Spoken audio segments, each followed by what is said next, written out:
ಮಂಜುನಾಥ್ ಅರಸವರು ಸಹ ನಮ್ಮ ಜೊತೆಗಿರ್ತಕ್ಕಂಥದ್ದು ವಿಶೇಷ.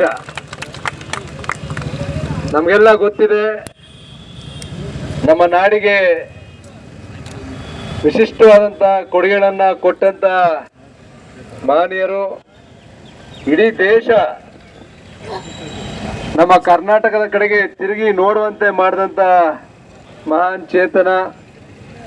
ನಮ್ಮ ನಾಡಿಗೆ ವಿಶಿಷ್ಟವಾದಂಥ ಕೊಡುಗೆಗಳನ್ನು ದೀನ ದಲಿತರಿಗೆ, ಬಡವರಿಗೆ, ಹಿಂದುಳಿದ ವರ್ಗದವರಿಗೆ ಎಲ್ಲರಿಗೂ ಸಹ ಸಮಾನವಾದಂಥ ಅವಕಾಶಗಳನ್ನ ಕಲ್ಪಿಸ್ಕೊಡ್ಬೇಕಂತ ಹೋರಾಟವನ್ನ ಮಾಡಿದಂಥ ದಿವಂಗತ ದೇವರಾಜ ಅರಸರವರ ಪ್ರತಿಮೆಗೆ ಇವತ್ತು ಮಾಲಾರ್ಪಣೆಯನ್ನ ಮಾಡೋದ್ರ ಮುಖಾಂತರ ನಮ್ಮ ಹುಣಸೂರು ತಾಲೂಕಿನಲ್ಲಿ ಪ್ರಚಾರ ಕಾರ್ಯಕ್ಕೆ ಈ ದಿನ ಚಾಲನೆಯನ್ನ ಕೊಟ್ಟಿದ್ದೇವೆ.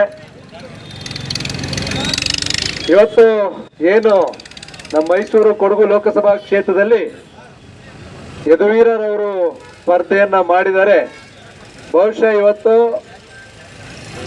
ನಮ್ಮ ನಾಡಿಗೆ ವಿಶಿಷ್ಟವಾದಂಥ ಕೊಡುಗೆಗಳನ್ನ ಕೊಟ್ಟು ಬೇರೆ ರಾಜ ಮಹಾರಾಜರುಗಳು ಬೇರೆ ಬೇರೆ ಪ್ರಾಂತ್ಯಗಳಲ್ಲಿ ನಾವು ನೋಡ್ಬೋದು, ಯುದ್ಧಗಳು, ಮೋಜು ಮಸ್ತಿ, ಈ ರೀತಿಯಾದಂಥ ಹಲವಾರು ನಿದರ್ಶನಗಳನ್ನ ಕಂಡಿರ್ತಕ್ಕಂಥ ಸಂದರ್ಭದಲ್ಲಿ ನಮ್ಮ ಮೈಸೂರಿನ ಮಹಾರಾಜರು ನಮ್ಮ ಜನಕ್ಕೋಸ್ಕರ, ತಮ್ಮ ರಾಜ್ಯದ ಪ್ರಜೆಗಳಿಗೋಸ್ಕರ ತಮ್ಮ ಆಸ್ತಿಯನ್ನೂ ಸಹ ಅಡವಿಟ್ಟು ಇವತ್ತು ನಮ್ಮ ನಾಡಿನ ಜನರಿಗೆ ಕುಡಿಲಿಕ್ಕೆ ನೀರು, ವ್ಯವಸಾಯ ಮಾಡಲಿಕ್ಕೆ ನೀರನ್ನು ಕೊಟ್ಟಂತ ಏಕೈಕ ಕುಟುಂಬ ನಮ್ಮ ಮೈಸೂರಿನ ಮಹಾರಾಜರ ಮನೆತನ.